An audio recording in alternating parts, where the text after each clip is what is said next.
Good afternoon. Today is April 10th. Thanks for joining me today for this month's edition of the LifeSpan podcast. My name is Dana Kaufman, and today's podcast is going to focus on the highlights from the 2013 legislative session.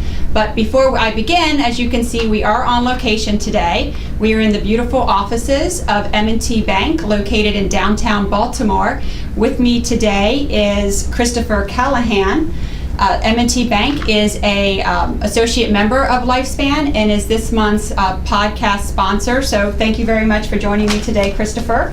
We appreciate the sponsorship that you give and the support you give to LifeSpan.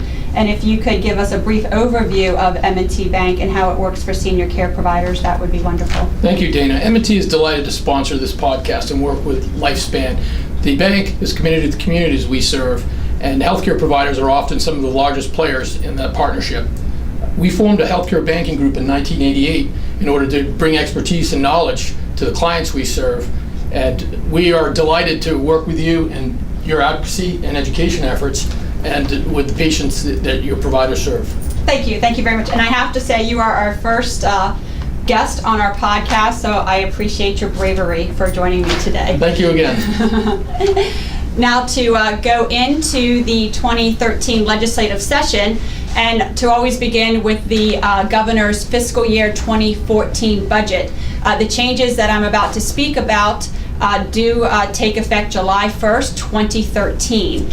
First off, nursing facilities will receive a 1.5% increase in reimbursement rates.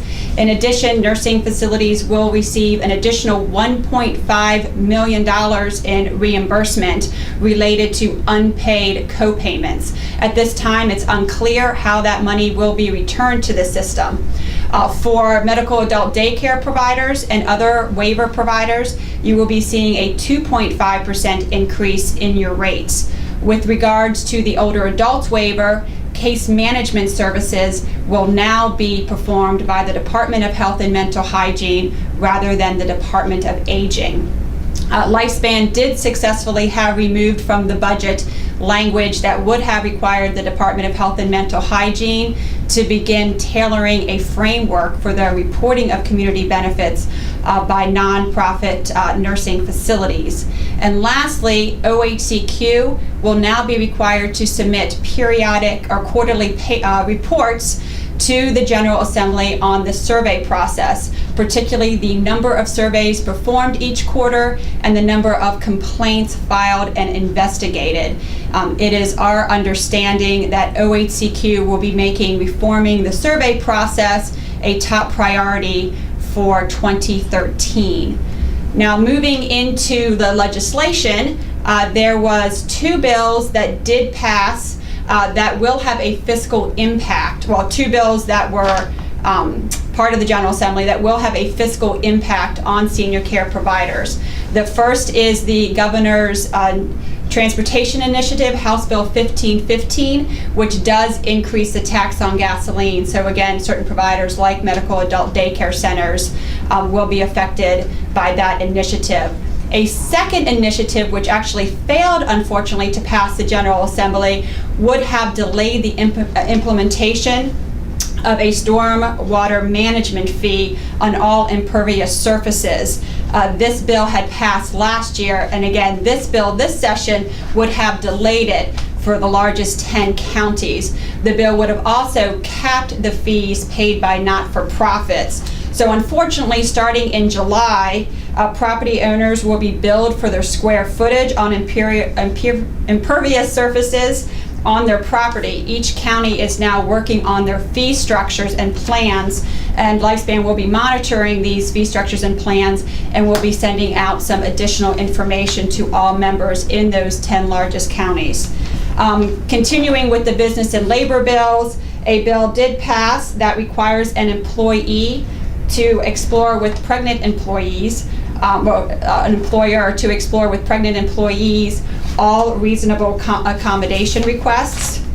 And House Bill 795, Senate Bill 757 allows an employee to now send or give an oral complaint to the Commissioner of Labor and Industry when they believe that they have been unfairly discharged or discriminated against based on information gleaned from participation in group medical coverage.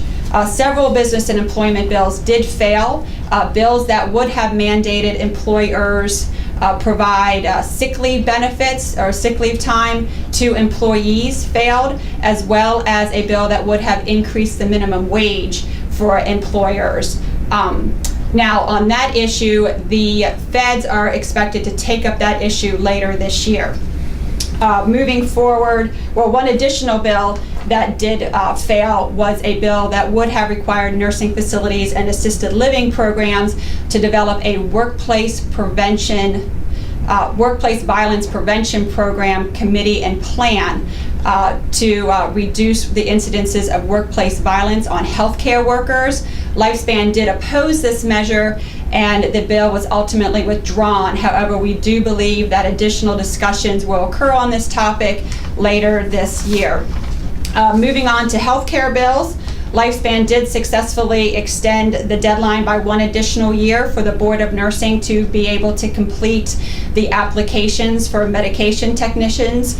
It gives them 180 days to complete rather than 90, and allows individuals to continue to work while their applications are pending. On that same subject, just to let you know, the CMT Curriculum Development Work Group, the next meeting at the Board of Nursing will be meeting on May 16th, and the board is currently having training sessions on the new online process for initial applications. To get some additional information on those training sessions, please go to the board's website at www.mbon.state.org. www.mbon.org. Going back to the legislation, there's a new Council on Alzheimer's.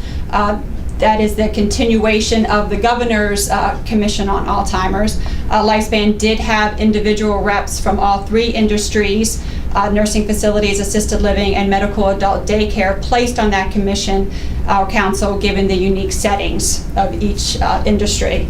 Hospitals are now required to provide patients a notice on their outpatient status, as well as the impact that that status will have on their ability to be eligible for additional Medicare rehabilitation services. And for physician's assistants, the General Assembly did expand their scope. They are now allowed to complete certain forms, including the MOLST form, as a result of House Bill 723. Another bill that did pass, House Bill 1159, does address the issues of power outages and the effect on senior care providers. This bill does require DHMH to develop a special medical needs priority list and post that on the website and provide that information to the electrical companies. The electrical companies will now also be required to submit certain information on special medical need facilities in their annual report to the Public Service Commission, and the Public Service Commission will be examining this issue later this year and reporting back to the General Assembly in January. Two other bills that failed in their original form but will be looked at later this year deal with the creating an abuser registry work group in DHMH. This work group will be looking at recommendations that were set forth by the Office of Healthcare Quality for the implementation of a National Criminal History Records Check program out of CMS, as well as looking to reform current state background check laws. House Bill 1267 was a bill that dealt with sex offenders residing in assisted living and nursing facilities. That bill was ultimately withdrawn by the sponsor, but the committee has said that it will be summer studying that issue to ultimately answer the question is, with a growing senior population, how will Maryland deal with sex offenders who may need nursing care in the future? So that pretty much wraps up the 2013 legislative session. As you can see, there will be additional requirements during the interim. I again want to thank our sponsors, M&T Bank, for hosting us today and for their continued support. So thank you very much and enjoy the beautiful day.